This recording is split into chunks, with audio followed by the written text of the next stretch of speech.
Onye isi otu jikọrọ ndị nwunye ndị uwe ojii ala anyị POWA n'ahịchafụ bekee bụ Hajia Hajara Usman Alkali Baba agbapego otu ogige nkụzi ọlụ aka nke ndị nwunye ndị uwe ojii na Anambra steeti bụ nke Prince Atueze nyere ha dịka ihe onyinye. Ogige ahụ nke dị n'Ukpo kansụl ime obodo Dunukọfịa nwere anaka maka ịkwa akwa, ịkpụ isi na ime mbọ, anaka maka idozi isi, ịnabata ndị ọbịa, ụlọ mposi tinyere ihe ndị ọzọ. Ihe ndị a dum bụgbado nke nwere akụrụngwa ọgbara ọfụ. Gerezi akụkọ a n'uju. I commissioned this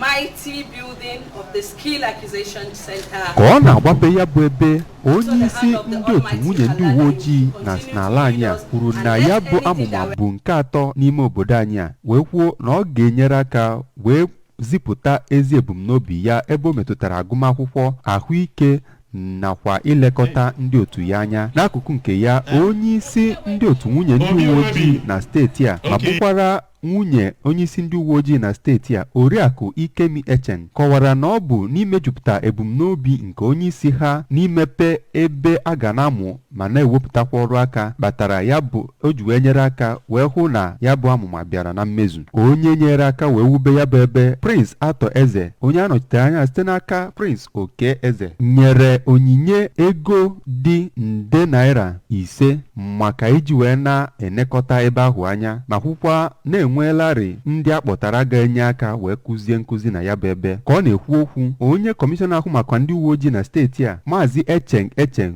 kwuru na ya bụ amụma nke ga-enyere aka iweta ọlụ nyere nwunye ndị uwe ojii na steeti a ma kenekwa onye ahụ nyere aka n'ịrụ ya bụ ebe bụ Prince Atueze. Ndị bịara ya bụ mmemme gụnyere onye Assistant Inspector General nke ndị uwe ojii na-elekọta Zone 13 dị n'Ukpo, Maazị Tony Olofu, onye eze ọdịnala nke Ukpo, Igwe Robert Eze, onye sinetọ na-anọchite anya Anambra South Senatorial District, Dọkịnta Ifeanyị Ụba, onye nyekwara akatamkpo ego dị nde naira 2, nakwa ọkammụta Stella Ọkụnna na ndị ọzọ ga.